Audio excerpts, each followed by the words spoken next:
guys, so today kami celebrate Rayvi punya first birthday di sini di Tanjung Seafood Restaurant. Makanan dorang di sini pun fresh tau, sebab dorang ambil yang masih hidup. Kalau dorang mau masak. Selain itu di sini ada VIP room, so sesuai bagi orang yang mau celebrate apa aja acara. So ini pula saya di kos sendiri, so let's go guys.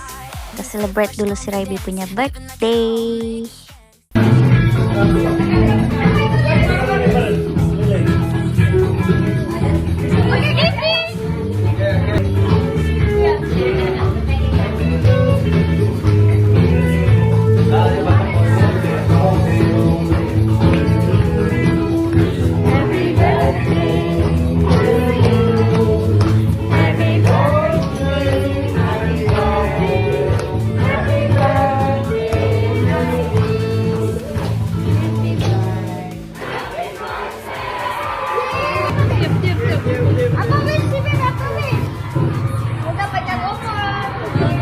Day, Hawiri. Ya. 1, 2, 3, go. Sudah sudah. Yeay, potong. Potong sudah bebek.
Oh, you